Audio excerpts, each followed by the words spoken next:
noche con 1 minuto 20 grados centígrados la temperatura en Ciudad Capital. ¿Cómo están ustedes? Un gusto. Bienvenidos a un clásico de todos los jueves, un mano a mano, hoy con un conocido de la política nacional que ha ocupado diversos estamentos a lo largo de los periodos dados constitucionalmente hablando ya en la era democrática. Hoy decimos que tiene un tremendo desafío, ser secretario de Estado del Interior.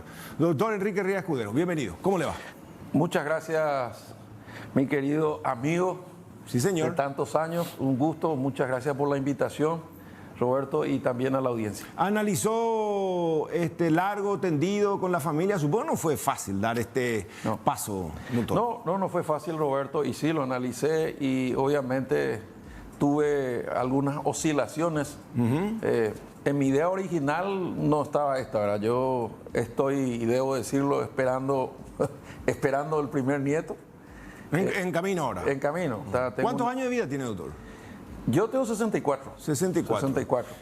Y tengo una hija preciosa, que es la luz de mis ojos, y está viniendo un nieto que curiosamente toda mi vida está asignada por las fechas electorales.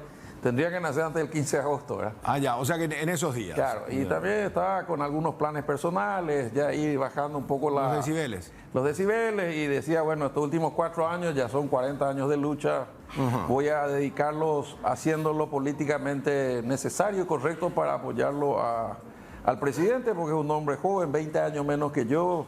Toda mi vida, como vos sabrés, peleamos por la renovación del partido, y yo mirando así desde lejos, veía, bueno, finalmente lo logramos.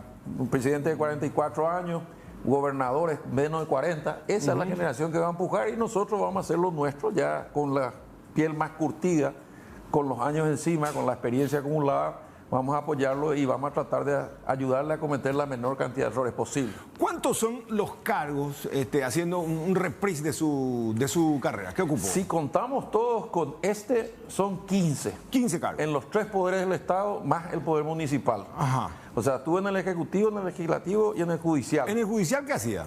Y en el Judicial, el primero que nadie sabe y que para mí tiene mucho simbolismo, yo fui dactilógrafo, claro, del 5º turno civil. Primer peldaño, ¿no? Olga Ninfa Talavera Torres era mi secretaria, Mateo Palacio era el dactilógrafo. ¿De qué año hablamos? Y mi juez es Luis Mauricio Domínguez. El juez. El juez, ya en 1979. 79. Estudiante de Derecho. Y curiosamente, Roberto, en el mismo edificio donde voy a entrar ahora, si Dios quiere, como ministro. Ah, claro, era el tribunal judicial. Yo no me acuerdo, pero comenta, la rama civil estaba en ese edificio. Yo subía al 3er piso y en el fondo a la izquierda estaba el 5º turno civil. Estaba lo de la época de los expedientes, de la época que se conocían todos. Con olor casi a ratonera, ¿no? Claro, y lo penal estaba cerca del puerto y lo comercial estaba a 2 cuadras sobre Iturbe. Y después se unifica acá en Sajonia, ¿no? Después se unifica todo en Sajonia. Ese fue su arranque, pero como estudiante. Como estudiante. Ahí aprendí lo que no aprendí en toda la facultad, como vos sabés. Después pasó el tiempo y en el año 93, mi profesor de la Facultad de Derecho, Hugo Estigarribia, padre, sí, ministro del Interior, me invita a formar parte del ministerio, 4 años después de la caída de la dictadura, como secretario general del Ministerio del Interior. Ah, ya, con él. Yo tenía un poco más de 30 años, un poquito menos, y tenía, por decirlo así, toda la policía a mi cargo. Claro. Era el tercero en rango, ministro, viceministro, secretario general. O sea que, haciéndonos un paralelismo, ser secretario general del Ministerio del Interior en la dictadura era un cargazo, ¿no? Y en democracia tampoco perdió su esencia. No perdió su esencia y fue muy emotivo porque recuerdo, en aquel entonces vivía papá, y yo todas las cosas consultaba con el Tata Martino. Yo era el jugador y él era el coach, el entrenador, y papá me dijo, mira, mi hijo, pues yo debo confesar, casi con cierta vergüenza, lo primero que hice fue a mi profesor preguntarle cuánto es el sueldo, ¿verdad? Y me dijo el sueldo de la época y era 1/4 de lo que yo ganaba ya como abogado. Entonces tuve mis dudas, ¿verdad? O sea, le iba bien en la actividad privada. Ya me iba muy bien en la actividad privada. Nosotros tenemos un estudio. Claro, con el sello y la membresía del estudio Riera. Riera. El estudio Riera, que en aquel entonces era Bonín Riera Zanotti, y el doctor Bonín era mi padre jurídico, uno de los mejores abogados del Paraguay. Mi suegro era abogado, el doctor Patrón Encina. Evocamos su memoria. Mi señora era abogado. Entonces, digamos que mi mundo estaba... Y yo estaba muy decidido, a pesar de que había militado en el Mopoco, a incorporarme a la política activa. Pero me dijo el profesor, y bueno, le acepté el cargo casi como un compromiso, porque papá me dijo, Mira, hace 4 años ese mismo ministerio me metió preso a mí 27 veces y me exilió 2 veces y a muchos de mis amigos. Transformar un ministerio del terror en ministerio del interior no es un desafío menor, ¿verdad? Entonces es muy simbólico que un hijo del sector contestatario colorado llegue al Ministerio del Interior y creo que hay que dar ese paso. Por donde pasó Montanaro, Insfran, el propio Darío Filar, que fue secretario general. La segunda vez que trabajé en ese edificio, esta va a ser la tercera. La tercera. Si todo sale bien y llegamos al 15. Y después viceministro de la Juventud también, con Guasmosi, ¿no? Después fui viceministro de la Juventud con Guasmosi, 2 años. Después fui diputado en el 98. Después renuncié para ser intendente en el 2001. Diputado en aquella disputa, no sé quién era que dijo que al final era un enfrentamiento entre Gaster, ¿no? Argaña versus Oviedo, Oviedo versus Argaña. Argaña dijo que era una disputa entre Gaster por enfrentamiento entre Guasmosi y Oviedo. Ah, claro, ahí está. En el 96, en abril del 96, la crisis que después terminó generando. Y que a usted tanto le cuestionaban el voto ese, ¿no? Exactamente, porque hasta ahora hay una leyenda de que ese voto tuvo precio y la verdad que otra vez tengo que invocarlo a papá porque había tanto enfrentamiento que papá me dijo la única forma de evitar las amenazas y los problemas y todo lo que en aquel entonces envolvía era reservándote tu decisión hasta el final. Hasta el último. Hasta el último. Entonces, todos los días la prensa me preguntaba, ¿va a votar a favor o en contra del juicio político? Voy a pensarlo. En aquel entonces, acordate, estaba el Diario de Noticias, que tenía una posición muy clara. Entonces, obviamente, y yo, por los números que yo manejaba, mi voto no iba a ser decisivo, porque había, según me explicaron, 7 votos más. Me dijo el finado Maciel Pasotti, quédate tranquilo, Enriquito, con que vos te abstengas. De Ñembucú era, estamos bien, de Ñembucú, un gran dirigente. Tenemos 7 votos más. Bueno, Pero la coyuntura hizo que después su voto sea decisivo, ¿no? Y mira, extrañamente faltaron los votos que ellos creían tener, otros no llegaron, supuestamente fueron encerrados en algún baño, qué sé yo. Y al final cuando se contó, mi voto decidía, ¿verdad? Pero yo había tomado la decisión de acompañar el juicio político después de la muerte de Argaña. Ahí tomó la decisión. Antes no estaba seguro. Al morir Argaña con esa brutalidad, encima a 1 cuadra y media de mi casa, cierto. Porque yo vivo sobre Sargento Gauto ahí en el pasillo. Todos recordamos esas imágenes. Yo dije, bueno, si un presidente no puede proteger a un vicepresidente, no se tiene que quedar. O sea que ahí cambió su percepción del momento político, ¿no? Sí, pero yo antes de eso inclusive intenté buscar arreglos, ¿verdad? Si uno busca los diarios de la época, para aquellos que dicen que no dialogo, que no negocio, la verdad que llegó un punto en que estuvimos a punto de lograr un arreglo. O sea que trató de ser un hombre bisagra. Sí, llegué a plantear, porque en aquel entonces yo trabajaba, quizás recuerdes al diputado Benialgo, Eduardo. Claro, Eduardo que Benialgo, también era contestatario, ¿no? Claro, Eduardo Benialgo, Bernardino Cano Radil, Víctor Hugo Peña Vareiro, Tete Cano Radil, Leopoldo Ostertag, hijo, Gustavo Becker, todo ese era el equipo original de hace muchos años. Y todos los días nos rompíamos la cabeza porque no encontrábamos la solución. O era argañista o era oviedista. Y estaba dividido el país en dos. Y no tenía solamente... Y la democracia era incipiente. Totalmente. Entonces salió Eduardo Benialgo y dijo, mira, si no queremos ser A ni B, tengo que pensar en cómo ser C. Y entonces ahí Eduardo dijo, bueno, lo que tengo que hacer es buscar un acuerdo y redactamos un documento. Redactamos un documento que decía, primero, Oviedo tiene que cumplir la orden, tiene que irse preso. Claro. No se puede no cumplir una sentencia. Segundo, se tiene que producir un gran encuentro entre todas las partes. Tercero, tiene que producirse una estabilidad institucional. Y cuarto, después del cumplimiento de la sentencia, se tiene que buscar una amnistía amplia para todo barajar y dar de vuelta. Esto que yo te cuento fue aprobado en aquel entonces, claro, todo extraoficial liberalmente por la Embajada Americana, por los grandes países de Brasil y Argentina. Iba a venir el secretario general de la OEA. Yo llegué a decir esto a Domingo Laíno, a Guillermo Caballero Vargas, me reuní con él. ¿Muy poca gente sabe o...? Muy poca gente sabe. Sí.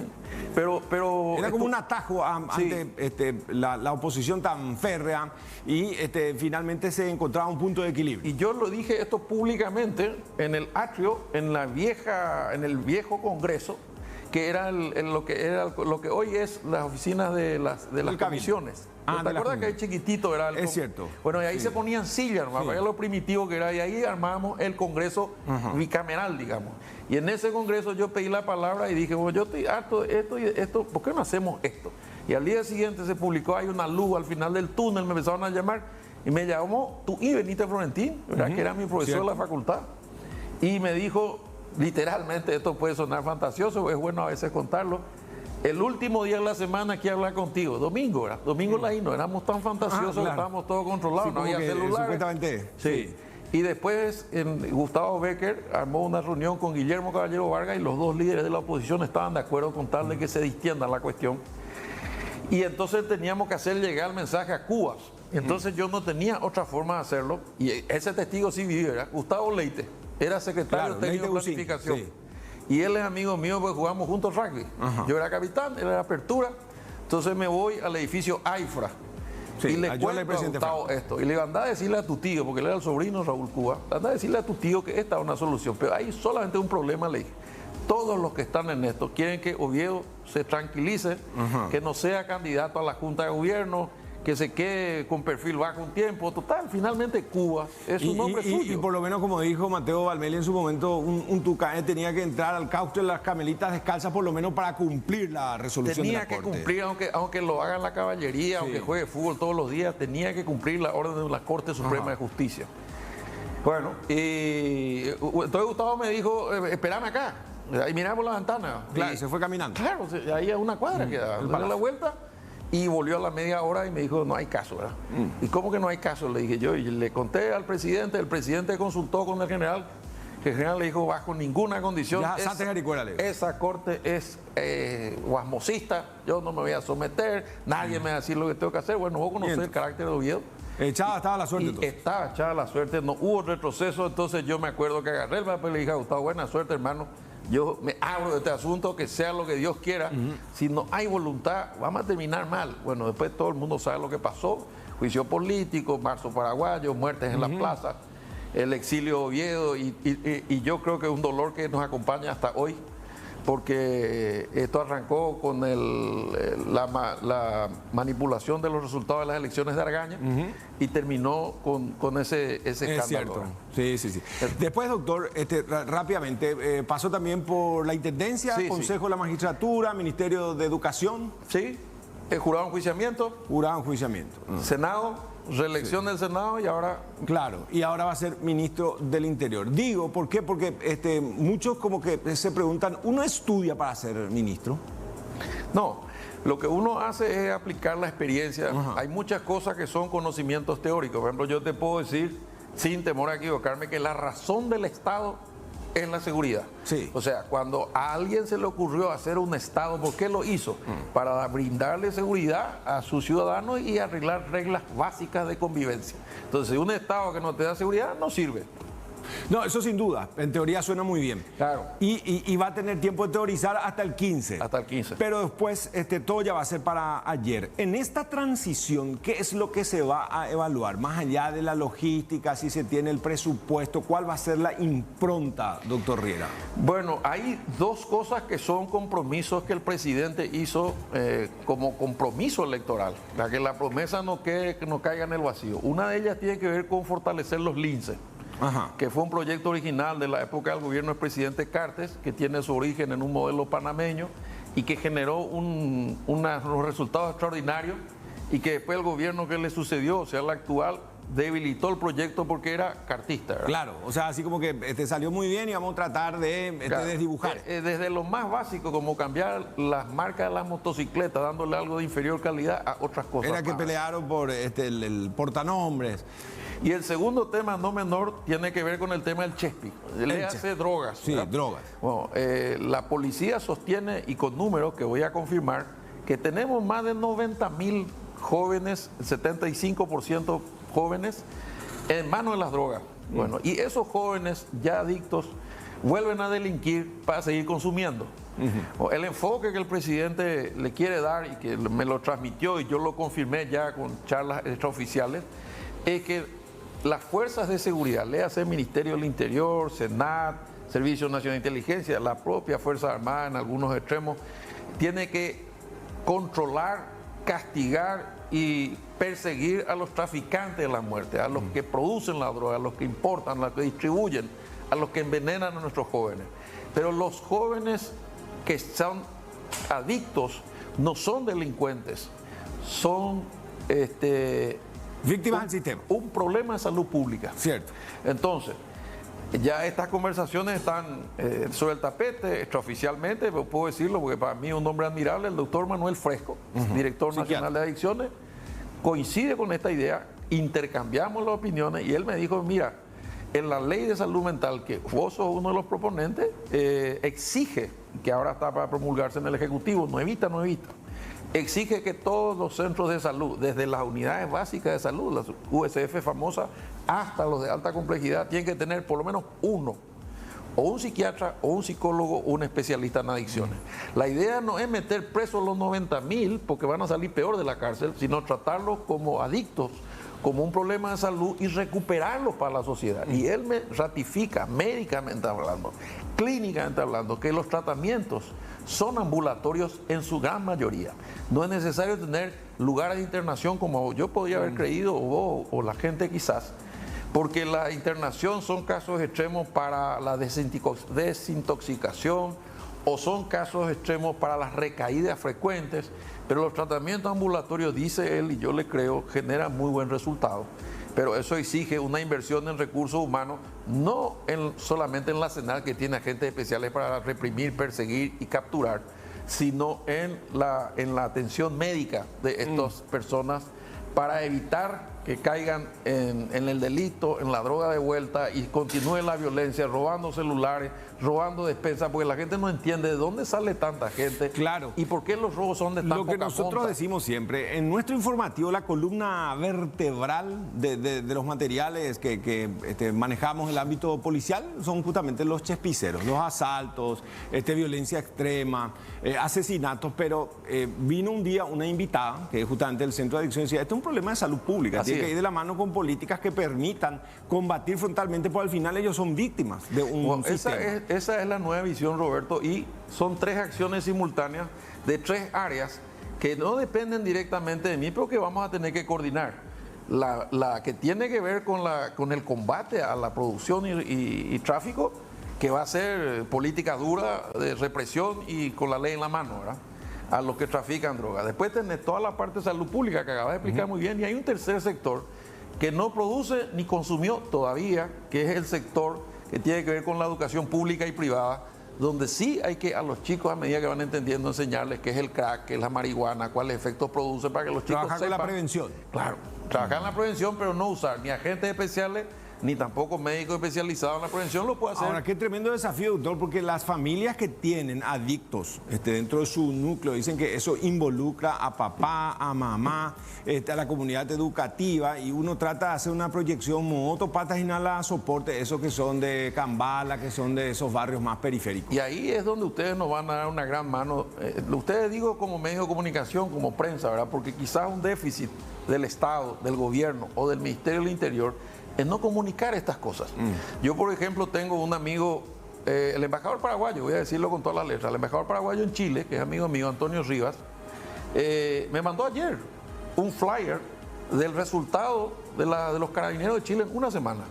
Una semana de controles. Y te dice cuánta droga se incautó, cuánta gente se detuvo, por qué se detuvo, etcétera, etcétera. Hay una página web donde consta todo, transparencia, recuperación de la confianza. Y esto tiene que ver también con el policía del barrio. O sea, nosotros vemos, vos verás, todo el mundo ve la patrullera dando vueltas, ¿verdad?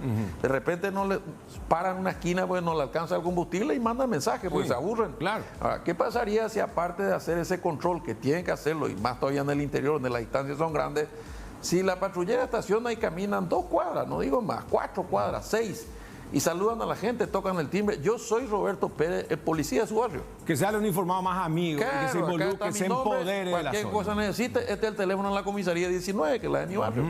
Y tiene que saber quién es la yuyera, quién vende los diarios, que se llama Ña María, quién es el dueño de Coffee Pan, que es el Eso señor ya Aveiro. habló con el comandante, se va a tratar de implementar. Todo el día. Yo creo que el ¿Va a comandante... quedarse Fleitas o no? Mira, yo no tengo grandes cuestionamientos, pero estoy hablando de afuera. Con el comandante actual, ni tampoco le escuché al presidente, pero obviamente tengo la libertad de elegir a un nuevo equipo para hacer una relación de cero, ¿verdad? O sea que usted va a hacer su lista de buena fe, el presidente brinda el Así es. No, y además, por la inmediatez de los problemas, yo creo que la policía no descansa, ¿verdad? Claro.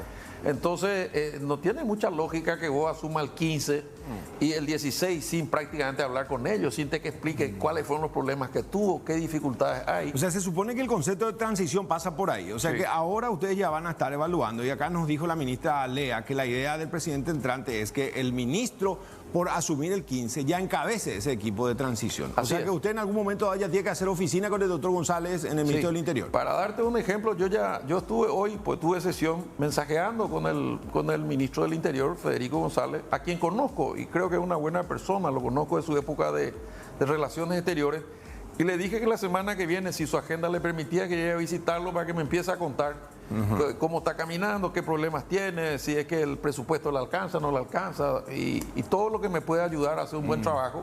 Pero hasta el 15 es responsabilidad suya, ¿verdad? Insisto con lo de la cúpula policial, porque supongo que ellos están muy acostumbrados que el presidente que asume es este presidente que barre una cúpula, porque probablemente ya está, le ampara la Constitución y uno quiere entrar con un equipo nuevo. Pero a veces cambiar por cambiar no es tampoco la solución. No es cambiar, no es la solución. Mira, te voy a dar un ejemplo. Cuando yo entré en el Ministerio de Educación, la ministra Lafuente había renunciado 5 días antes y yo entré justo un 9. Pues la fecha era 9, me acuerdo. Y dije, bueno, si yo cambio esto ahora, ¿cómo ministro si tengo 8.500 escuelas y 1,5 millones de alumnos que todos los días se van a la escuela? Entonces me quedé con el equipo de La Fuente completo. Me fui con 3 personas, ya después de asumir, con decreto y todo. Y trabajé perfectamente con ellos y después fui hablando uno a uno y tampoco no es que le tiré a las calles. Le dije, bueno, yo necesito este lugar para poner, por ejemplo, el área jurídica, que vos sabés que es sensible, o el área administrativa, que es otro tema sensible, porque es el que tiene que ordenar los gastos. Y le dije, yo quiero que le acompañe a fulano de tal y dentro de un mes donde vos me digas, yo te voy a enviar sin ningún perjuicio, sin golpes a tus beneficios, porque finalmente el funcionario público es del Estado paraguayo. Entonces a mí nunca me gustó la idea de hacer una purga, una racia y entrar a cortar cabeza. No pasa por ahí. La firmeza, creo yo, tiene que ver con la conducta y con el respeto. Y si vos respetás las carreras, ellos también te van a respetar. Es casi seguro que siga entonces, al menos por un tiempo. Y yo creo que después de asumir el 15 me parece muy raro que tengan que cambiarlo, ¿verdad? Salvo que haya algo más grave que afecte a su credibilidad. De momento ¿Y con la corrupción policial cómo va a ser, doctor? Y mira, en la ley policial que estamos discutiendo ahora en el Congreso, hay un capítulo muy importante que es el tema de la justicia policial, que va a tener todas las garantías, pero cuando algún oficial se cruce la raya, haya denuncias razonables, no las mordidas de siempre, ¿verdad? Que a veces el más mordido es el más honesto, ¿verdad? Entonces, cuando hay algo razonable, bueno, se le va a separar el cargo temporalmente para generar credibilidad. Él tendrá todos los derechos procesales de la defensa y también asuntos internos hará lo suyo. Hay un fiscal, hay un defensor, o sea, va a funcionar. ¿Esa va a ser una nueva modalidad? Sí, señor. Y pero también está como este proyecto recién. Sí, bueno, estamos discutiendo. Y yo creo que vamos a sacar la ley antes del 15 de agosto. Claro, pues ya esté vigente entonces en el probablemente me toca a mí aplicarla, ¿verdad? Esa ley tiene unos antecedentes muy buenos en algo que todos admiramos, que es la policía colombiana, que tiene su particularidad, no se puede aplicar 100% a Paraguay. Es un modelo que se trajo allá. Claro, pero vos y yo vimos lo que fue, con toda la tristeza que nos provocó la muerte de Marcelo, que era un tipo extraordinario, como en 2, 3, 4 meses tenían los nombres. Un solo dato no filtraron a la prensa, pero después en una mañana... Nada, pero se cayeron todos, después te mostraron las pruebas, todos vimos las filmaciones, el GPS, las pruebas científicas, o sea, cómo la policía y la fiscalía trabajaron como un solo cuerpo y lograron llegar hasta la condena, hasta la confesión. Y todo estamos hablando del microtráfico que ha inficcionado absolutamente todos los estamentos, especialmente los barrios más populosos. Eso tiene hoy enfrentado a comunidades con el clan Rotela, el clan PCC, los sicarios, los asalariados que ya actúan. Hoy Blanca López ofreció un informe, pero doctor, cae la noche y al final es tierra de nadie. ¿Cómo se hará? Bueno, ahí tocaste otro tema clave. Yo no veo otro camino que trabajar con las intendencias y las gobernaciones. Yo fui intendente y cuando hablamos de seguridad sé que puede ser una plaza iluminada, sé que puede ser un San Juan organizado, un torneo de fútbol, en los barrios del Bronx ponían tableros de básquetbol, de ahí salió Michael Jordan. Cierto. O sea, una vez que vos iluminás y que la gente ocupa los espacios públicos, la delincuencia es la que se arrincona, ¿verdad? Entonces, si vos abandonás y todo el mundo pone reja, como nos cuesta ver cuando hacemos política y caminamos por los bañados, vos te das cuenta que la defensa es detrás de la reja. única manera, es la solución inmediata, pero la cuestión de fondo sigue. Así es. Entonces yo creo que hay que hacer un trabajo y por eso cuando el presidente presentó el primer ministro, porque es el que primero se firma el decreto y es el que firma el decreto de los demás, nada más que por eso, dijo claramente que la seguridad está vinculada al desarrollo. ¿Por qué dijo eso? Y porque claramente el generar la percepción de seguridad, que te están cuidando, que hay reacción, que no hay impunidad, genera inversión. Y vamos a ver, porque esto del barrio de San Francisco sería como un laboratorio. Sí, señor. O sea que en el corazón de un barrio muy polémico van a instalar una empresa maquiladora. Sí, pero vos sabés que eso dejaron caer también, y creo yo por la misma razón que los linces. Yo estuve en la inauguración, teníamos 2 escuelas, había cámaras, había un sistema de seguridad y estaba lista la industria para entrar. Y al final desenchufaron, le sacaron oxígeno. Desenchufaron y se produjo un montón de problemas. Hubo gente que se volvió con la historia que iba a cobrar. Claro. Hubo gente que compró la derechera, como sucede a veces en el campo. Porque en doctrina, viste que doctor te dicen, en la medida que uno construya fábricas va a ir eliminando las cárceles. Sin embargo, acá estamos protestando con Nipor y la cárcel, la Teití y la Mondajá. Sí. Bueno, vos conocés, porque sos un abogado bien formado, la teoría de las ventanas rotas, ¿verdad? Ajá. Bueno, cuando vos ves un vidrio roto y ves que el barrio se está cayendo y empiezan los grafitis de volados, no los lindos que yo he visto en algunas paredes acá, entonces da la impresión de quedar con libre. Sí. Y hay que poner, en el buen sentido de la palabra, orden. Tiene que haber un referente. Y vamos a hablar después de la pausa sobre el orden, ¿verdad? Porque de entrada ya dicen un ministro autoritario, rescatan la ley Zavala Riera, viene luego un estamento ganadero. Al final, entonces, sería muy importante aclarar hasta dónde va el derecho de uno. Pues ya los romanos decían, con el derecho, si el derecho impera. Así y con la fuerza, si no reina aquel. Resulta eso porque al final, hablando con algunos policías, mucha experiencia, te dice, llega un momento en que hay que negociar únicamente. No se puede con la cachiporra como antes, pero usted va a ser ahora el jefe político de ese estamento. Hablamos después de la pausa, ¿le parece, doctor? De tu vida. Bueno, doctor, va a salir a la calle en algún momento dado y con la policía, ¿qué se va a hacer? Es un clásico, llegan a Asunción, a las plazas, finalmente uno hasta entiende, son reclamos justos o no, uno puede debatir, pero finalmente está la ley, es clara. ¿Y cómo va a actuar? Bueno, de lo que hablamos con el presidente es una similitud, ya que estamos hablando de clásicos, a la de un buen árbitro que cuando cobra bien no se lo siente. Cierto. Es decir que hay muy pocos acá en nuestro fútbol. Claro, que está cerca de la aunque jugada. Ustedes los liberteños no se quejan últimamente del arbitraje. No, los penales generalmente son para Olimpia. Pero bueno, lo que quiero decir nomás es que el buen árbitro no solamente conoce las reglas, sino que habla con los jugadores antes, habla durante, advierte las sanciones cuando se pelean en el área ante el córner, él siempre está ahí, ¿verdad? Pasa casi inadvertido. Claro, y la pelota no para y el juego continúa, bueno, más o menos eso. Yo creo que cuando, por ejemplo, el sector de los camioneros dice, estamos reclamando tal o cual cosa y dentro de 2 días, si no nos dan respuesta, vamos a cerrar la ruta. Uno puede quedarte y esperar 2 días y después sacar la fuerza represiva. En ese momento vos tenés que llamar al jefe de los camioneros y decir, yo le invito a una reunión, venga, vamos a hablar. Y vos te convertís en el principal mensajero de los reclamos sociales para intentar prever y evitar y reducir los riesgos y evitar la confrontación. Puede ser que lo que pidan sea razonable, puede ser que ahí se pueda ya negociar. Cuando habrás escuchado al presidente en la presentación, habla de la articulación, habla de la mediación, habla del diálogo y la conciliación, pero cuando todo eso se acaba, que son las tarjetas amarillas, se saca la tarjeta roja, porque si no, no se puede jugar. Y cuando algunos hablan de perfil autoritario, vos revisás, viste que hicimos en el primer bloque una revisión de todos los cargos que tuve. En todos esos cargos, particularmente en el Ministerio de Educación, yo no resolvía garrotazo. Y hoy puede ser una anécdota real, pero es así. Cuando a mí me ofreció el cargo el expresidente Cartes, él me decía, no me dijo nombre, pero me dijo que como todo gabinete hay halcones y palomas. Y que había algunos que le decían que había que meter la fuerza y romperle la cabeza a 10 o 12 jóvenes y iban a meter casco azul en algún colegio lejos para que no haya prensa, pero que entonces el resto iban a recibir el mensaje y se iban a tranquilizar. Yo le dije, no, si me van a nombrar, yo lo único que te puedo decir es que los jóvenes tienen razón. Y me dijo, ¿cómo que tienen razón? ¿Y qué están pidiendo? Están pidiendo conectividad, mejores salarios, mejores maestros, están pidiendo mejor infraestructura. Entonces yo voy a hablar con ellos, voy a buscar un acuerdo y te voy a resolver este problema y voy a usar toda su fuerza, que es mucho más que la nuestra, para generar los cambios en la educación. Bueno, si eso es una actitud autoritaria, yo me callo. Después de eso, nos reuníamos todas las veces, una vez por mes. O sea, yo era ministro con los chicos, con 30 líderes, y ellos decían, nosotros queremos hablar con el presidente de la Corte Suprema de Justicia, no hay problema. Yo como ministro salía, le llamaba a la doctora Pucheta, le decía, presidenta, me disculpará, el sábado que viene, lo espero, vamos a hablar con los chicos, quieren saber por qué no hay justicia en Paraguay, etcétera. Bueno, ahí estaba sentado.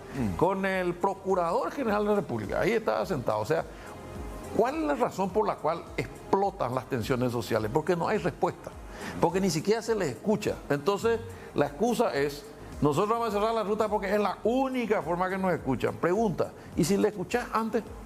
¿Y si antes de la ocupación de tierra o después de la ocupación provocaba una reunión? ¿Y cuál es el problema? Dice, esta tierra es nuestra porque no hay título, porque esto, lo otro. ¿Quién le dio el título? O sea, Linder. Traerle al presidente del Linder, sentarle ahí, mostrarle el plano. O sea, va a ser un ministro articulador, va a apostar al diálogo, conciliador, bisagra. Sí, pero también tiene por que... las dudas, en la ruta ahí al lado. Claro, pero tienen que entender todo que todos estamos bajo la ley.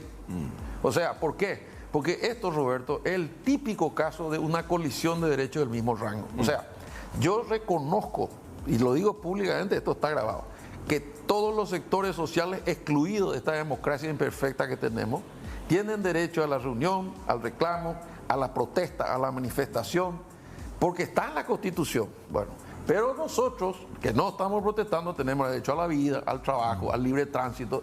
¿Y qué hacer cuando dos reglas constitucionales colisionan? Bueno, la respuesta obvia es la Corte tiene que resolver, pero a veces no hay tiempo. Antes que vos presentes un amparo, ya se cerró la ruta. Entonces, pero ¿cómo se resuelve? Y te contesto con otro artículo constitucional, que es un artículo de piedra, el interés general por encima del particular. O sea, si vos traes a tu hijo enfermo de Ciudad del Este para que la atienda un especialista y te cierran la ruta, los camioneros... Es lo que pasó, doctor, en este tramo postelectoral, y especialmente los referentes de Cruzada Nacional, y ahí es donde se genera cierta disyuntiva, porque están los que te dicen que más temprano que tarde se daría una eclosión social, porque el antisistema ya no cree en nada, y Payo encarna muy bien ese discurso, que hay que patear, que hay que finalmente romper la Carta Magna, rebarajar todo y refundar la nación. ¿Y qué pasa, doctor, si esos 700.000 votos llegan a 1 millón o se duplican para de aquí a 5 años a falta de soluciones que el sistema republicano nos está ofreciendo? Y ese es el mayor desafío de este presidente y del equipo que lo vamos a acompañar. Si nosotros no damos las respuestas a un amplio sector excluido de la población paraguaya, dentro de 5 años, si no es Payo será otro, pero tenemos, como han sucedido en otros países, el colapso de la democracia republicana. Es mi opinión. O sea, ustedes son muy conscientes de que se entró en terapia intensiva. Así es. ¿Por qué? Porque se ha desperdiciado mucho tiempo, se ha mentido mucho, se ha robado mucho. Muchísimo. Entonces yo le escuchaba a Santiago Peña con sus 44 años, cuando todavía era Santi el candidato, decir con mucha convicción, pero en público y en privado, la pobreza en Paraguay no es aceptable. Literalmente, yo le agregaba, ¿cómo puede ser que produzcamos alimentos para 80 millones de personas y tengamos 2 millones de compatriotas que nos llegan a fin de mes, no comen 3 veces al día? Algo o mucho estamos haciendo mal. Entonces, ¿cuál es la única forma de sacarle la razón a los antisistemas? Haciendo que el sistema funcione, claro, con sus imperfecciones. Sí. Y a los que ya no quieren entender razones, bueno, tendré que aplicarle la ley, pero no yo, porque cuando se producen esas explosiones, ya no actúa solamente el Ministerio del Interior, actúa la justicia, actúa la Fiscalía. Yo, y las Fuerzas Armadas también. Antes, durante y después, me voy a sentar con el fiscal general del Estado a trabajar codo a codo como hizo Colombia. Eso no hizo solo el Ministerio del Interior, ni hizo solo la Fiscalía, trabajaron juntos. Me voy a sentar con el presidente de la Corte de los Ministros a explicarle la gravedad de la situación, la temperatura de las calles, para hacerles entender que no tenemos tiempo para seguir ayudando a los amigos, para congelar los expedientes allá arriba, para no tener la Corte al día, para tener jueces que no aparecen, no. Y voy a reunirme con los jueces de paz, que son la primera trinchera que están en todos lados. Y todo eso se puede hacer porque Si no, esto estalla, literalmente. No, claro. Hablábamos también con el doctor Halley Merlo. Él decía, entró en terapia intensiva el IPS. Si este gobierno no encara una cirugía mayor, va a colapsar. Los chicos de 25 años que están aportando ahora ya no van a cobrar su jubilación. O sea que hay focos, doctor, de incendio por todos lados. Ustedes se tienen que olvidar prácticamente la vida familiar. O sea, 24/7 tienen que estar trabajando. Así es. Mi plan original, vos sabés que era irme a defender los valores de la familia y de la vida a nivel hemisférico en la OEA. Fracasó. ¿Quién me convenció de volver a la política cuando yo ya me estaba yendo? Santiago Peña. Claro, que lo visitó. Y me visitó y hablamos y me dijo, bueno, vos todavía tenés mucho para dar, yo quiero que sea senador. Bueno, no quiero trabajar, no tengo plata, estoy pagando la cuenta anterior. Estuve 2 años que me fui hablando bien con el presidente Carter diciéndole voy a darle espacio a gente que no tiene. Me preocupa que mi partido no tenga divisiones inferiores. Bueno, ese fue el motivo. Después de 2 años, estaba en la oferta, con el COVID en el medio, sacamos 70.000 votos, 140.000 si querés contar las pulsiones, pero no es suficiente, es el 10, el 15% del partido. De 2,5 millones es nada. Entonces dije, bueno, así no voy a llegar. Yo este cambio de abajo para arriba no lo voy a ver. Y cuando Santiago me invitó, me incorporé. Y una vez que me incorporé, se abrió esta posibilidad, porque la pregunta lógica, Roberto, si yo trabajo para vos y vos llegás a presidente, vos me vas a decir, bueno, Enriquito, vos me ayudaste mucho, vos fuiste una pieza clave, ¿qué querés? Ese es el clásico. Claro, pero acá no fue así. No, se invirtió en la ecuación. Digo, no te voy a decir qué querés, porque te voy a decir qué yo necesito. Yo necesito una persona de experiencia, necesito a alguien que conozca esta máquina por dentro, necesito a alguien que cuide al Paraguay para que nosotros podamos desarrollarlo. ¿Esa conversación cuándo se dio? ¿Hace 2 semanas? Sí. Bueno, se venía dando durante la campaña y después y ahí surgió la anécdota de la oveja que hasta ahora se cuenta. El papá decía, le dije un día, no hay que repartir la lana hasta no tener la oveja. Claro. Y nos reímos todos y que vamos a conseguir la oveja el 30 y después o sea, el que busca plata de deuda, a veces ya piensa en qué va a invertir, pero nunca llega. Claro, entonces cuando se produjo esta conversación hablamos muy seria y profundamente y sinceramente no le pude decir que no, porque caí preso de mis propias palabras. Yo le llegué a decir muchas veces, vos sos el capitán, armá el equipo. Y si no tenés todos los jugadores, pedile a jugadores en los que vos confíes que cumplan esa posición. Entonces, él sabe que yo soy arquero, ¿verdad? Pero sin embargo me dice, bueno, vas a jugar de centro delantero, tirado a la izquierda, ¿verdad? Y vos aceptás la decisión del técnico porque jugamos en equipo. Y hay que ser versátil únicamente. Y hay que ser versátil. ¿Y qué le respondés? Porque me parece a veces hasta incoherente algunas críticas cuando dicen primera pieza de Cartes en el entorno o en el gabinete de Santiago. Pues son todo el mismo equipo, ¿no? Primero que no me acompleja, ¿verdad? Y segundo que el presidente llegó a decir, así como Horacio Cartes tuvo su equipo, yo voy a armar el mío. Y en honor a la verdad, lo que yo veo es que el presidente del partido lo apoya incondicionalmente. Todos los discursos públicos y privados que yo escuché, yo quiero ser un instrumento, yo quiero ayudar. Bueno, en este caso particular, apenas nombrado, yo recibí 2.000 mensajes que no contesté todavía, así que aprovecho para pedirle disculpas a la gente y que los perros no se enojen. Pero el presidente me dijo priorizar los medios de comunicación, yo quiero que sepan cuál va a ser la función, cuál es nuestra visión del Ministerio del Interior. Pero entre los 2.000, además de atender la prensa para agendar las revistas, que no es fácil tampoco, ¿no? Estaba la del presidente del partido.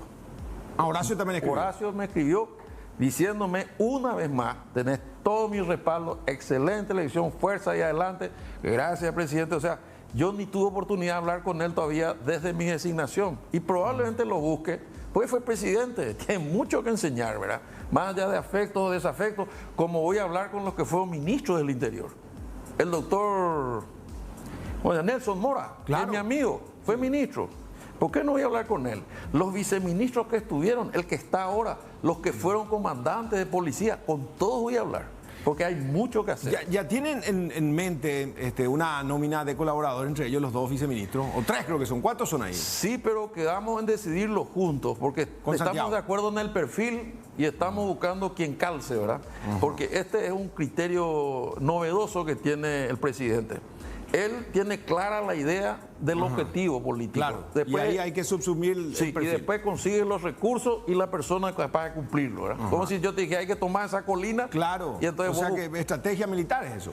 A la vuelta de la pausa vamos a hablar, hablando de militar, el EPP, doctor, ¿le parece? Sí, sin problema. Pausa. El EPP, dentro de todo, haciendo un análisis de coyuntura, no le fue tan mal a la policía, a los militares en los últimos meses, ¿no? No, yo creo, siempre sostuve que había que mantener la fuerza ahí.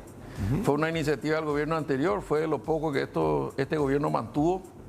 Creo que la presencia física y armada en el lugar, además de acciones sociales que realizaron, que poca gente sabe, los mantuvo acorralados en el monte. Tuvieron victorias importantes, porque hay que estar ahí para saber lo difícil que es. También nosotros, por decirlo así, la fuerza del Estado tuvieron bajas horrorosas, ¿verdad? Porque eso de ponerle una bomba a 8 funcionarios de bajo rango no tiene nada que ver con la lucha de clases que proclaman teóricamente. Y además evitaron que la guerrilla o el terrorismo llegue a las ciudades. Ahora, yo creo que hay que dar una vuelta más, porque ahí en lo personal, en lo institucional y como una voluntad del Ejecutivo, del presidente, yo estoy decidido a formar una fuerza especial, o voluntarios o seleccionados, que trabaje 24 horas al día, 7 días a la semana, 365 días al año para intentar encontrar a los 3 secuestrados. ¿Fuerza especial dependiente de? De la FTC.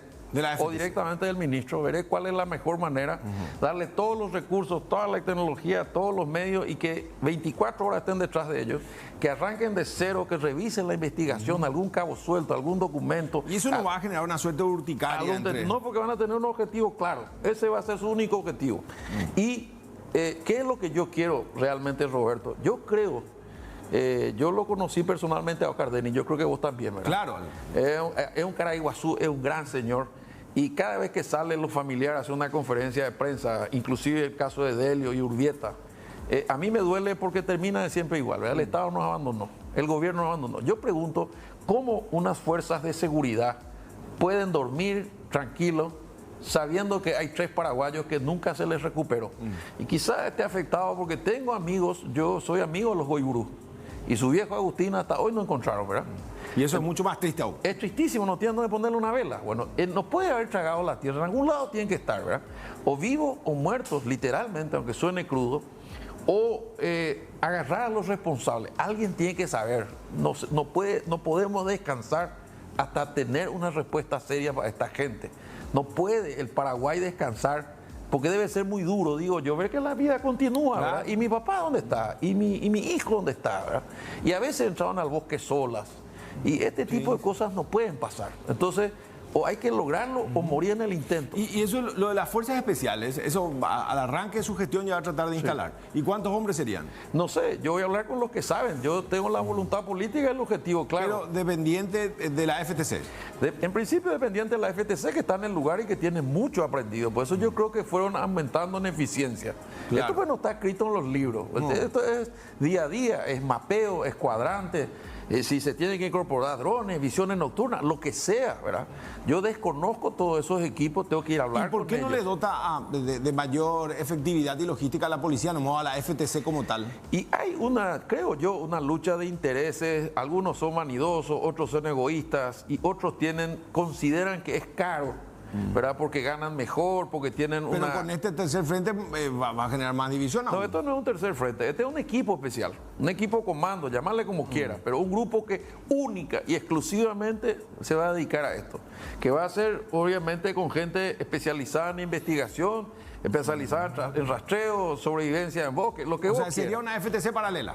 No, va a ser un equipo especial. Es como si yo armara un pelotón, porque yo imagino que uno va a estar 24 horas metido al monte. Tendrá que ser 3 equipos a lo mejor, que cada 8 horas se releven. ¿Y de dónde va a salir la plata? Y vamos a conseguir, ahí tener el ex ministro de Hacienda como presidente de la República. Cuando yo era ministro de Educación y él de Hacienda me decía, ¿qué querés hacer? Digo, yo necesito cumplir con esta gente. Hace 17 años le debemos el salario básico profesional. Sí. ¿Querés pagarle más? Sí, quiero pagarle. ¿Cuánto le hay que pagar? 3 millones. Yo te consigo la plata. Pero ahora al decir eso la policía mañana te va a pedir un aumento entonces. Y no importa. Que no sea ahora como Federico Franco que dijo ya ajusta petróleo. ¿Verdad? No. Pero te voy a decir una cosa, Roberto. Está decidido la inversión en seguridad. Y la razón es porque es rentable. Además de vivir mejor, como prometió, es rentable. Cuando yo hice la franja costera, un especialista del BID me dijo, por cada dólar que invierta el Estado en formalizar la zona, $4 van a venir de inversión pública y privada en este lugar. Quiere decir que voy a invertir, por darte un ejemplo, $1 millón en seguridad, $4 millones van a venir. ¿Qué hace la inversión? Puestos de trabajo, impuestos, mejor vida. Entonces entramos en el círculo virtuoso. Por eso él en la presentación que hizo dijo la seguridad está vinculada al desarrollo. Si nosotros queremos traer inversiones, tenemos que dar seguridad. Y me dijo más. Sí. No solo seguridad ciudadana, también seguridad jurídica. Claro, que va de la mano. Claro, y vos conocés como yo el problema dramático en Paraguay entre los títulos y la tierra.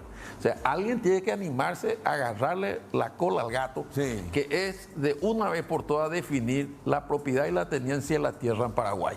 Porque hay 100.000 kilómetros más en papeles que en tierra.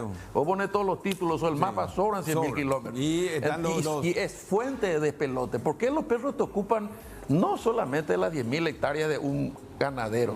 Te ocupan las 5 hectáreas del luque de tu quinta. El 12 por 30, ¿dónde está el quinchito? Y te dicen ahí en el fondo hay un excedente fiscal. Sí, y te entra un título. De primer piso, segundo piso. Esto implica meter la nariz en el pozo negro del INDER, donde hay gente muy buena que te cuenta los despelotes que se hacen. Y yo no estoy poniendo nombre y apellido, pero entonces vos me decís, no puede ser que el ministro del Interior se meta en el INDER. Y si comprime conflictos, sí me voy a meter. Ese es mi trabajo. No es solo la policía. O sea que va a tratar de ser un ministro excepcional dentro de lo que habitualmente caracteriza a un ministro de seguridad interna nomás. Sí, no. Yo no me voy a limitar a la seguridad interna porque al principio cuando hablamos los adictos te dije voy a tener que coordinar con el ministro de Salud y el ministro de Educación. No, pero ahora lo de la seguridad jurídica lo tomo en serio. Y lo de la seguridad jurídica es un mandato del presidente. ¿Por qué? Porque nosotros 10 años nos trancó la izquierda o el progresismo o el Frente de Guazú el intento de formalizar la tenencia y la propiedad de la tierra en Paraguay. Y con los indígenas que se le preguntó, doctor, ¿qué vamos a hacer si eran los dueños de toda la Boriamérica, no? Mira, ahí hay una discusión de fondo, ¿verdad? Yo tengo amigos que trabajaron con ellos, hablé con más de una vez con Sanardini, hablé con algunos líderes. Algunos quieren que mantengan sus raíces y su cultura, pero que tengan los beneficios de la modernidad. Y otros quieren mantenerlo solo y exclusivamente como cazadores y recolectores. Bueno, hoy te puedo decir sin temor a equivocarme que tienen las tribus, los pueblos originarios, las etnias, que son creo que más de 17, porque no es mi fuerte, tienen más de 1 millón de hectáreas a nombre de las comunidades. En el Ministerio de Educación hay una dirección de educación indígena, para ser educado en su lengua y en su cultura. Muy bien, hasta ahí todo bien. Pero ¿qué pasa en esos lugares si no les das ni a ellos seguridad? Se convierte en tráfico de inmuebles, en plantación de marihuana y en cualquier cosa. O sea, en los papeles está todo ordenado. Entonces vas a tener que sentarte a hablar con ellos, a definir una política pública. Y ahí el ministro del Interior, vos vas a ver la filmación y decir, ¿qué hace el ministro con el INDI? Y tiene que resolver los problemas porque si no, hasta son manipulados en las invasiones para que vos no puedas decir, no puedes salir porque es tierra ancestral. Si vamos al caso, todo esto es tierra ancestral. ¿Alguna tribu tú acá en el Canal 9? No, donde está el Capitolio. Claro. Cortito, doctor, no me respondió al arranque porque ya están los compañeros para el siguiente programa. ¿Por qué ganó tan lejos la ANR? Y yo creo que porque tuvo tantos jefes de campaña como candidatos. El sistema inventado para derrotar al partido le salió jugando en contra. O sea, en la interna, para manejar números rápidos, como decís vos, Honor Colorado y Fuerza Republicana tenían más o menos 45.000 candidatos cada uno. Cada uno de los candidatos movió su compañero de colegio, su camarada de Cimefor, su equipo de fútbol, su barrio y sus parientes. Cayeron toda la bolsa del partido y explotó. Aparte del discurso, supongo que llegó. Y bueno, y el discurso, en la oposición decía el cambio ya llega, era el mismo candidato hace 15 años. El cambio era Santiago Peña. Doctor, gracias por su tiempo y que le vaya muy bien. Pues no va a ser fácil este desafío, ¿eh? No. Yo la verdad que asumo el riesgo, asumo el desafío. No le puedo decir que no a un presidente que recién ganó por esa diferencia. Y también te diría con absoluta franqueza, porque creo que ya nos conocemos hace años, que yo no conozco un ministro del Interior que haya durado 5 años en toda la transición, ¿verdad? Así que cuando se produzca la primera crisis, y Dios no quiera que sea muy grande, mi cargo estará a disposición del presidente para preservar su integridad. Hasta aquí otra edición de Mano a Mano. Compartimos un largo tramo con el ministro entrante, sería el concepto designado por el presidente electo Santiago Peña Enrique Riera Escudero. Será hasta la próxima semana. Muchas gracias y buena suerte.